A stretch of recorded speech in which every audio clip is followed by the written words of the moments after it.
नमस्कार। स्वागत है आपका अपने चैनल दिव्यज्ञ में।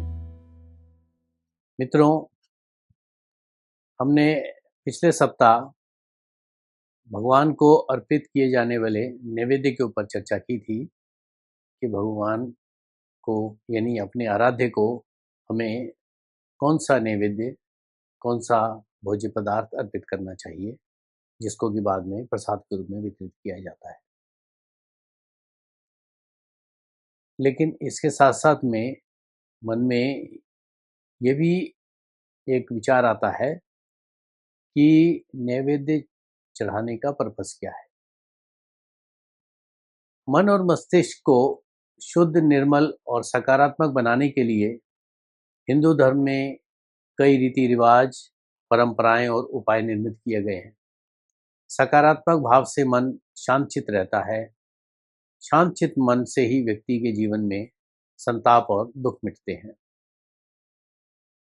लगातार प्रसाद वितरण करते रहने से लोगों के मन में आपके प्रति अच्छे भावों का विकास होता है। इससे किसी के भी मन में आपके प्रति राग द्वेष नहीं पनपता और आपके मन में भी उनके प्रति प्रेम बना रहता है। फिर आता है कि भगवान से जुड़े रहने के लाभ क्या हैं। लगातार भगवान से जुड़े रहने से चित्त की दशा और दिशा दोनों बदल जाते हैं। इससे हमें एक अनूठी दिव्यता का अनुभव होता है और जीवन के संकटों में आत्मबल प्राप्त होता है। साथ ही देवी और देवता भी संकट के समय में हमारे साथ खड़े रहते हैं। भजन, कीर्तन, नैवेद्य आदि धार्मिक कर्म करने से जहाँ भगवान के प्रति आस्था बढ़ती है, वहीं शांत और सकारात्मक भाव का अनुभव होता है। देवता को निवेदित करना ही नैवेद्य है। सभी प्रकार के प्रसाद में प्रमुख रूप से दूध, शक्कर, मिश्री, नारियल, गुड़, फल, खीर, भोजन इत्यादि अर्पित किए जाते हैं। लेकिन क्या इतना मात्र ही काफ़ी है? क्या इसके अलावा भी हमें कुछ प्रोटोकॉल का ध्यान रखना चाहिए? जी हाँ। नैवेद्य अर्पण करने के भी कुछ नियम हैं, जो कि हमारे शास्त्रों में दिए गए हैं। उनके अनुसार नैवेद्य चढ़ाते समय ध्यान रखना चाहिए कि नमक, मिर्च और तेल का प्रयोग भगवान के प्रसाद में नहीं किया जाता। नैवेद्य में नमक की जगह मिष्ठान रखे जाते हैं।